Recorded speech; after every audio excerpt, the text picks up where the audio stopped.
Welcome back. Well, before the break, we met George Richardson of Amvic Construction. Amvic Ireland has been significantly affected by the recession, particularly in the construction industry. We all know that the industry has pretty well shut down in the last 6 to 12 months. In 2007, there was over 75,000 spec houses built in Ireland. This year, 2009, it'll be probably between 2,000 and 3,000 houses. Our panel have some advice for George and indeed for a lot of businesses operating in this challenging environment. Let's meet that panel again. They are Paddy Collins, Head of Small and Medium Business at Vodafone Ireland, Paraic Brennan, Commercial Manager of Bank of Ireland St Stephen's Green, the Managing Partner of Holmes Sexton legal firm Harry Feely, and Paraic Bergin, Regional Director from the Alchemy Network. Okay, Paraic, let's begin with you. They've got a great product. Clearly, what George is saying is the market has collapsed in Ireland. What can he do about it in the short term? Well, I think in Ireland, he's got to expand the range of where he's going. I mean, he seems to be concentrated on the housing market, but as you say, has a fantastic product. And just looking at the product, his cost of production, his cost of assembly, his construction cost must be a lot lower, let's say, than traditional block and cavity wall. There's no reason why you couldn't get large application into commercial buildings. I mean, if you look at his website, it's a single page. There's no technical data. I mean, he talks about, you can achieve cost savings of 40 or 50% on your heating bills. But let's say from a large-scale development, you'd be looking at, well, how much can you save on the cost of construction first? And then what you can do in the long term.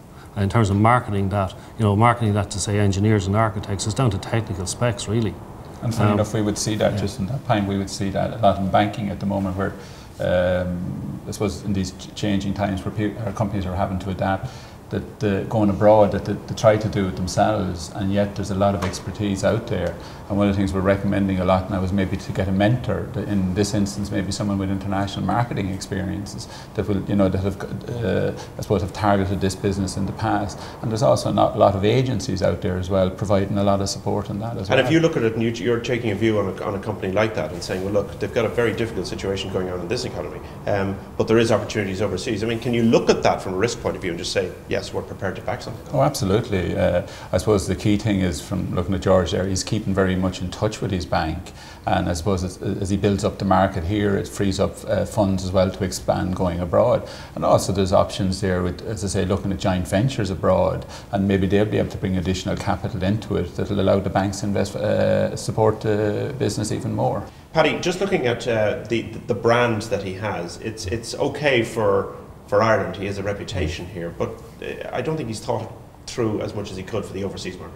No, I mean, George has got a fantastic product, albeit that the construction industry is under pressure. This could be a real niche opportunity for him. He needs to start, if he's going to exploit the international opportunity that's there, to revamp his website. Paraic mentioned that his current website has one page on it.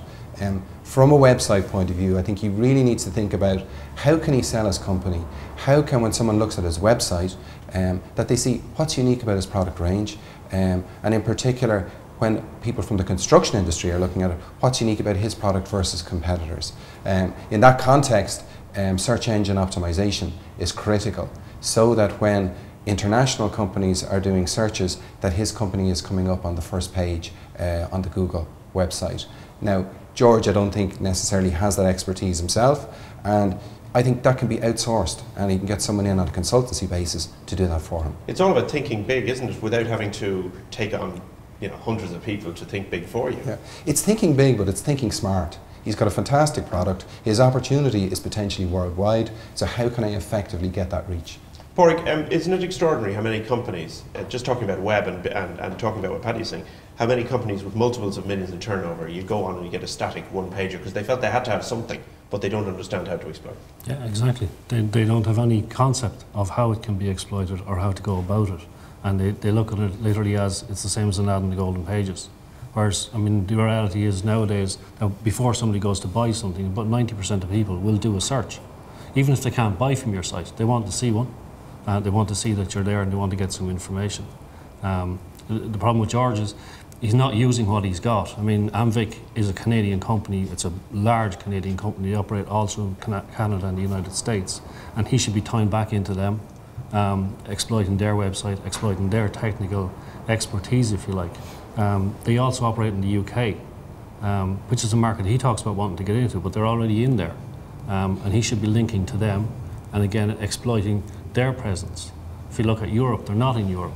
So pick up on what Harry's talking about in terms of legal agreements and that. The best thing for him to do would be to go back to the parent and get their cooperation to help him expand into Europe and bring their brand in there. Because he effectively is a franchise, Harry. Yeah, well, I'm not certain is he a franchise, but he doesn't own the IP in relation to the product, so there's going to be restrictions in relation to the markets and the territories in which he's going to be allowed to operate. Which people need to consider. Which he needs to consider, because he could find himself in breach of whatever agreement he has with Amvic in America. Yeah, just looking at that whole area of where business is now, and other people saying, gosh, I'd love to get into something right now. Is franchising the thing to be doing? Well, franchising is somewhat limited.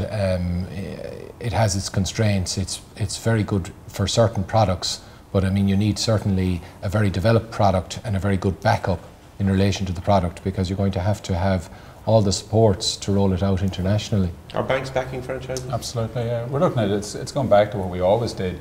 We're looking at every case, a case by case, a good business plan.